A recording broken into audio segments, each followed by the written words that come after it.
Welcome, everyone. Thank you so much for joining us for today's Appraisal Buzzcast. I'm Jim Morrison, and with us today, we have Joan Trice, CEO of Altair Group, and Dennis Webb, MAI, ASI, and RICS Fellow of Primus Valuations. We'll be discussing the income approach and why appraisers should be using it more frequently. Joan, I'll hand it over to you. Thank you, Jim, and welcome, Dennis. And Dennis, being the appraiser nerd that I am, I can tell you how excited I was to read this article. First of all, let me back up a little bit because at the very end, it says you can find us at primusivs.com. And I went to that and I instantly, you got all kinds of points with me because you want to delve into topics that I think are critically important. And I think the lack of education on even just fundamental things is lacking. And you're saying we hardly touch on complex topics, but I'm doing all the talking. So Dennis, tell us about Primus IVS. Okay, well, the IVS site has to do with publications and so on. And I recently wrote a fairly large book on the subject of valuing fractional interest in real estate. So that's available there. I also put up all my papers. I've been pretty busy speaking and writing since about 97 on the topic. It's been generally oriented toward a multidisciplinary valuation where you're mixing two disciplines. I would say the way we structure the valuation profession, a lot of other professions too, is more or less in silos. So business valuation has its silo, and the machinery guys have their silo, and the real estate appraisers have their silo. And that's all fine. And the associations do a good job of education within that. But there are plenty of areas where they need to connect with each other. And that's where I have seen the need being the greatest. So, of course, I've been very busy with the income approach because it is essentially a universal language.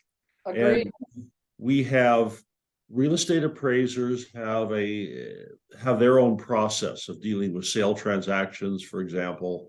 And it's very highly developed. It's well understood and all of that. In business valuation, same thing. But those two approaches can't communicate with each other at all. I'm speaking of both sides here because I'm designated in both. And I do business valuation work, I do real estate appraisal work, and I do the in-between part mostly. The income approach, as I gain years of experience, has proved itself to be transparent. It's challenging because you can't hide the ball. All your assumptions are on the table. You can play hide the ball in sales comparison all day, or either consciously or unconsciously, usually mostly unconsciously. There can be market dynamics you can't discover unless you spend all day on the phone with market makers, which one ought to anyway. And so that's the reason for the income approach article, though. Quite frankly, I'm really getting tired of sort of broadband attacks on appraisal technology, and you're now the nerd is smiling, of course, because they don't belong. And if it happens in a courtroom, you never know why anything happens in a courtroom, first of all. So I don't presume to. Having been in a courtroom, my questions, you ask counsel, and they try to figure it out. But the valuers sitting there ought to have overcome the judge's issue with sensitivity to inputs and all of that. That's sort of an accusation hurled at the income approach. All it is cards on the table. So I'm sure I've gone a little bit around the block with that answer to your question, but no, that's great. Let's do this. Let's take a break for a quick commercial message, and when we come right back, we're going to take a deeper dive, Dennis. We've got exciting product news from Cubicasa, the floor plan app. They've announced free floor plans are now available across the nation. The best part is it only takes 5 minutes at the property to complete a scan with no disto or measuring needed. In addition to the free version of floor plans now offered across the US, Cubicasa will also be making available ANSI-aligned digital GLA product for as low as $15 per scan, as well as expanded options to configure the product to best meet your needs. Cubicasa's GLA software can be used in all 50 states to generate ANSI-aligned floor plans with exterior measurements. To find out more or start your free scans, visit cubicasa.com. All right, welcome back, everybody. And I highly recommend that the appraisers in the audience read Dennis's article, which we'll have posted on our website. The title of the article is "In Defense of the Income Approach." And Dennis, I've had others on in defense of the cost approach. And, one of the reasons your article was a bright, shiny object for me was, as you know, in the residential housing finance world, we have now devolved into a single approach to value, the sales comparison approach. You take a couple of jabs at that, and I was doing a lot of attaboys. So why do you think we have relied on that solely? And how do we get back to doing three approaches to value? Or should we? The appraiser answered everything is it depends, right? And so it depends. So the reason I do remark in the article that the reason that sales comparison approach is somewhat venerated and is given a lot of credibility is because people live in houses and they understand the process of knowing that their neighbor is selling their, 2-bedroom, 1-bath for $1.5 million, or however it's going these days, and that's their price indication. The thing about that is that the market is extremely active. Buyers and brokers, you have an auction market, you have activity virtually every hour of the day. And so the thing about sales comparison is it does your work for you. And I don't mean that to minimize it. I think it's actually harder to do than the income approach. Well, as you said, we have the capability of hiding the ball. There's so much that the appraiser has to do to be a detective in talking to the listing agent, the selling agent. Sure. What facts are they trying to obfuscate? What is it they don't want me to know? That seems to be, unfortunately, a lot of energy spent trying to hide facts about the property and the market, in fact. Would you agree? Well, also that's suggesting that somebody actually would. And I spend a fair amount of time in litigation, so I know that happens. But that's not typical. Appraisers are just trying to do their best work. And quite frankly, given an active market, I would use the sales comparison approach. I'm not going to try to use approaches that the market participants don't have in their mind. So on the one hand, people are buying houses because they expect to get some use out of it down the road, or a vacation home because they expect to use it. So the future is always there. There's no question about that. Does that have to be part of the appraisal process? Well, if it's discoverable and if that really informs the buyers and sellers of property.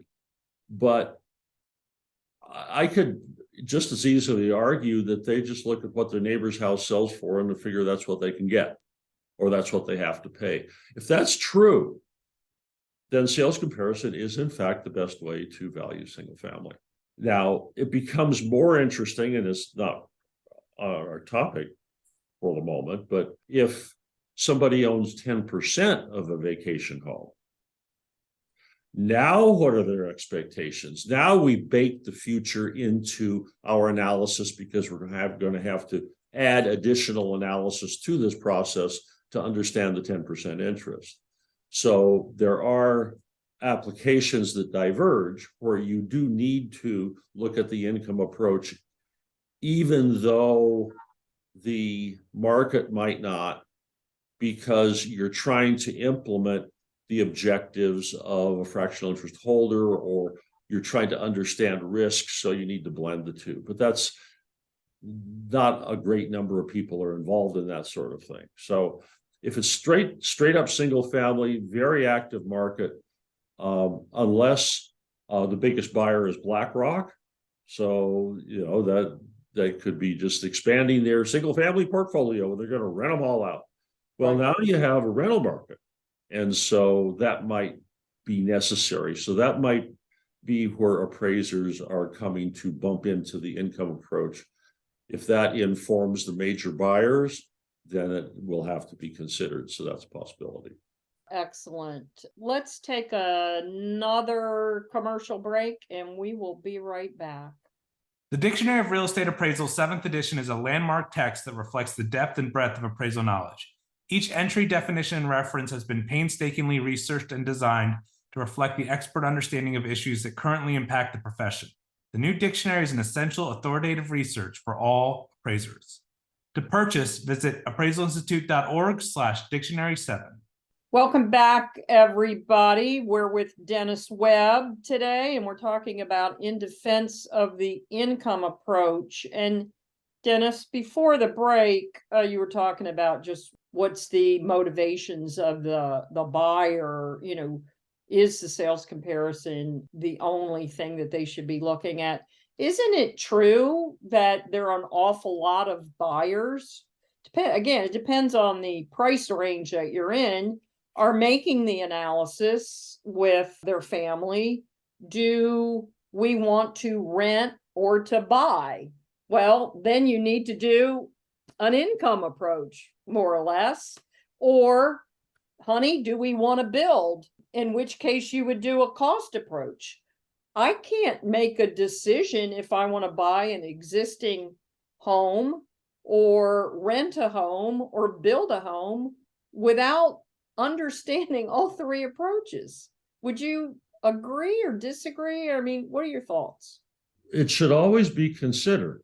The appraisal report must examine all three approaches and explain what peers would do and what the appraiser's choices were. That's in every single appraisal report. Right. So if it's in a market that is dominated by rentals and the buyer might be institutional, which we touched on before the break, then of course, what is that? Well, of course, what's in the mind of an institutional buyer is a very interesting question. And I think the residential market will be coming to that. There's no doubt that it's a trend. And owning single family rentals, condos and everything else is a big deal. And especially if these things get put on the blockchain and we have non-fungible tokens where ownership is actually, you have 1,000 people owning your Miami condo. So it's sort of a brave new world in some respects because it hasn't been that investment dominated in the past. But that would depend on, everything depends on the local market. When we're talking about market value, we can be talking about other types of value. For example, a family who has various real estate assets they're splitting up once the grandparents die. And so the children have to divide up the real estate. Well, now I'll throw in another wild card. We could have intangible value that needs to be considered because we're talking about actual people, not hypothetical people. That's coming, by the way, for residential appraisers and everybody else. Can you give me an example of that? What do you mean by that? Well, so suppose the family has 2 or 3 vacation homes and they have a primary residence and all of that. Maybe some of the vacation homes are owned by multiple parties together, or maybe they're owned with other families. They have some sort of usage schedule. They like to go skiing. Other people like to go hiking, whatever. So they have seasonal usage. I've been involved with quite a few vacation home. They have intangible value, don't they? Especially when grandma wants to have the kids around, and they do. Seriously, mine did anyway. I've run into a whole bunch. So there are intangible issues involved in that ownership. When the grandparents die, which everybody eventually will, then how are these things divided up? Are they divided up? How are they owned? Somebody needs to counsel the family. And if you're only looking at a sterilized view of hypothetical buyer seller, you'll miss things that are important. You'll miss things in divorces that are important to one side or the other. These aren't daily tasks for most appraisers, definitely. But when lender business thins out sometimes, you might want to have better access to litigation, divorce stuff, and all types of other markets. So Well, I think what you've helped our audience grapple with today, and certainly me, is that we as a profession, I think, need to do a better job of critical thinking. I think maybe as the human race could do a little better at critical thinking instead of adopting a sort of ideologue approach to life, and think outside the box a little bit. Think for yourself, really, is what you're proposing. And I do recommend that everybody go check out your website, primusivs.com, because I was taken with your statement about you are seeking education around some of these, I think, often forgotten but important aspects of valuation. So thank you for sharing time with us today and sharing your paper with us. welcome entirely. Thank you for having me. Absolutely. Thanks so much, Joan and Dennis. That was really enlightening, and I hope the appraisers are listening to that. Thanks to all of our listeners and our sponsors for helping us put these together. If you have any comments or would like to be included on a future Buzz, reach out to us at comments@appraisalbuzz.com. Thanks and have a great day.